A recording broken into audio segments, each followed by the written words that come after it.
Handball. Everyone saw it. And later, even the officials confirmed it. Yes, it was handball. Yes, it was a mistake. But it wasn't given. And that's exactly why this moment isn't just about a penalty. It's about something much bigger. Because in this split second, it wasn't just a whistle that went missing, but 10 years of hope, doubt, and pain colliding all at once. And the craziest part, this moment didn't start on the pitch, it started years before. Summer 2024. Germany is hosting the European Championship for the first time since 2006. Another home tournament, but this one feels different. The stadiums are full, the fan zones overflowing, the public viewings buzzing again, jerseys everywhere. Flags waving, people finally watching together again, but something is missing. It's not that light, euphoric summer fairy tale from 2006. Instead, it's a cautious, almost nervous hope. Can we really trust this team? And little did anyone know, this uncertainty would become the foundation of the story that follows. And still, Germany makes the quarterfinals for the first time since 2016, a knockout game that finally smells like big football again. And honestly, no one would have predicted that just a few months earlier. Which leads to the real question, how did Germany even get here? Because to understand this moment, you have to understand the fall that came before it. After all, how does a team that became world champion in 2014 turn into a team fighting simply for recognition in 2024? Many say German football was never the same after the World Cup win. That something broke between the team, the federation, and the fans. But is that really true? Or do we only feel that way because Germany stopped winning? To find the truth, you have to look past emotions and dive into the numbers. And that's where things get shocking. Because before everything fell apart, Germany was a machine.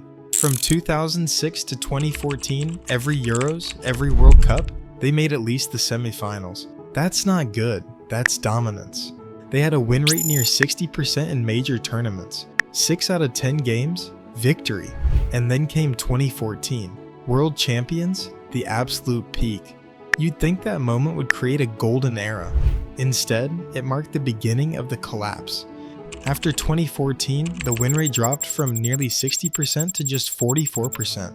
At World Cups, even worse, around 33%. They went from winning 2 out of 3 games to 1 out of 3. That's not a slump, that's an identity crisis. And yes, it became historic. The group stage exit in 2018 never happened before. Then another in 2022, unthinkable. No world champion in history had fallen that far, that fast. And the world noticed even before Germany did. Look at the FIFA rankings. After the 2014 title, Germany was number 1. 8 years later, ranked 16. The biggest drop in the country's history.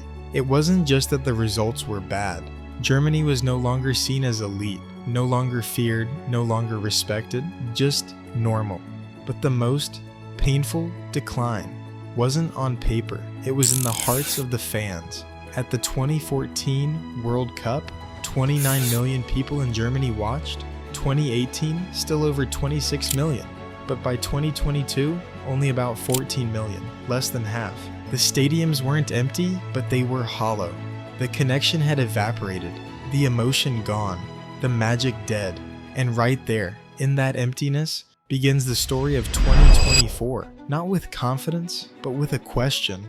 Can a team rise after 10 years of falling? And when Germany hit this emotional and sporting bottom, they pulled the emergency brake and hired Julian Nagelsmann, 36 years old, younger than some of the players he'd coach. The youngest national team manager since World War II, and the youngest coach ever to lead a team to Euro. Only one coach in nearly 100 years had been this young, but youth isn't pressure. Expectation is. Because Nagelsmann didn't inherit a functioning team, he inherited chaos. Before him stood Hansi Flick with 25 games and just 12 wins. A win rate of 48%. More games not won than won. Only one coach in German history had done worse. Erich Ribbeck with 41.7%. Germany was right back at Ribbeck level football. And in the middle of this crisis, Nagelsmann makes a decision that shocks the entire country. He brings back Toni Kroos, a player who had already said goodbye. World champion, 6-time Champions League winner, someone who publicly declared he would never return to the national team. So why bring him back? Why revive the past when the future, Musiala, Wirtz, Havertz, is right there? Because Germany had young talent but no conductor, and Kroos was the only one left who could control a game when everything else fell apart. Kroos didn't return because he had something to prove. He returned because Germany had something to lose. Crazy part? He wasn't a nostalgic veteran pulled out of retirement. At 34, he was still the best midfielder in the world.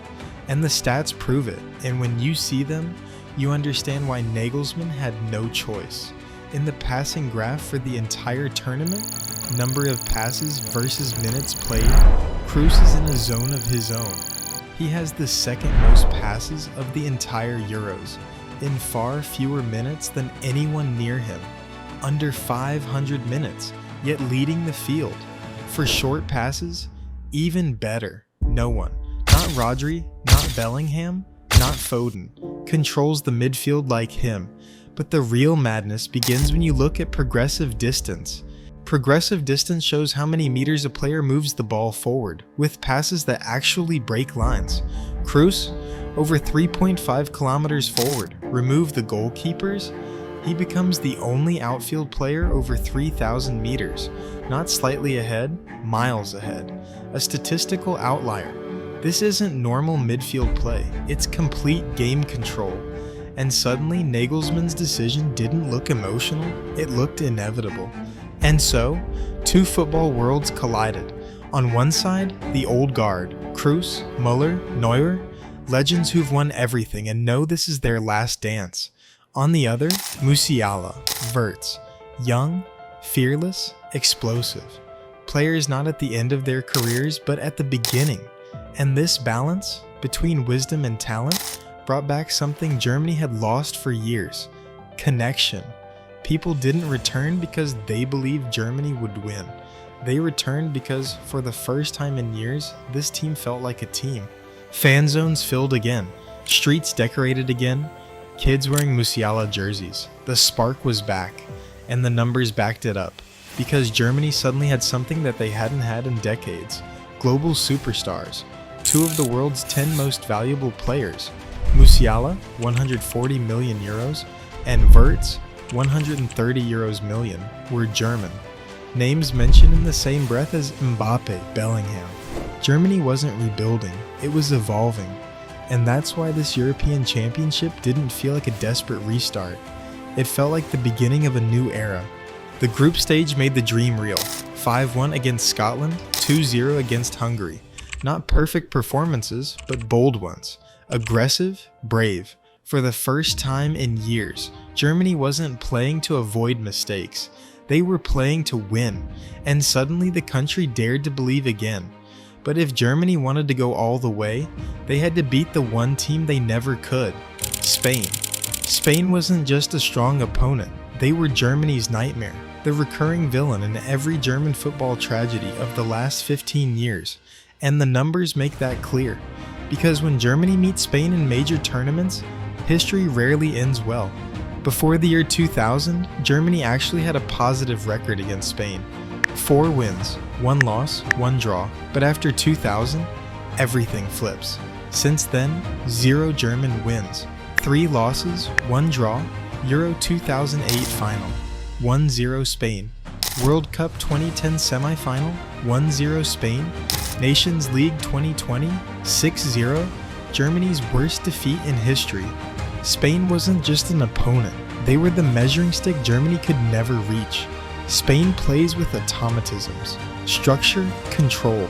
Germany came with chaos, emotion, momentum. A team rediscovering itself against the team that had dominated it for over a decade. This wasn't David versus Goliath, it was belief versus perfection.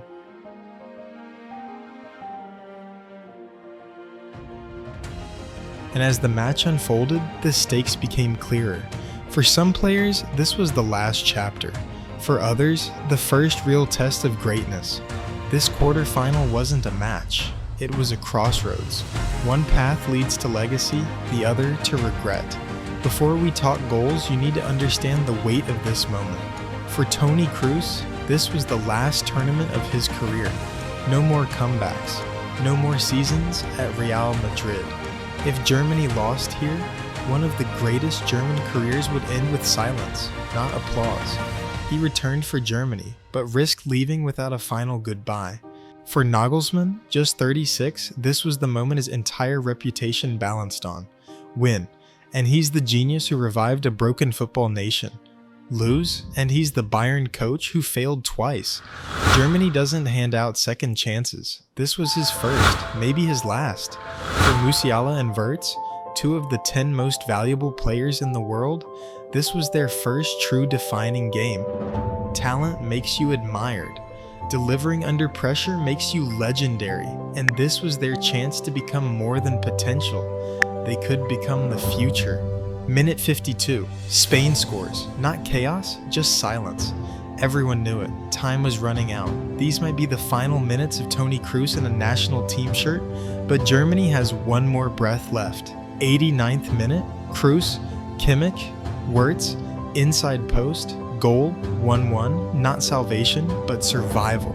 We bought ourselves 30 more minutes, extra time, and now every second feels like history. Players exhausted, legs heavy, hearts pounding.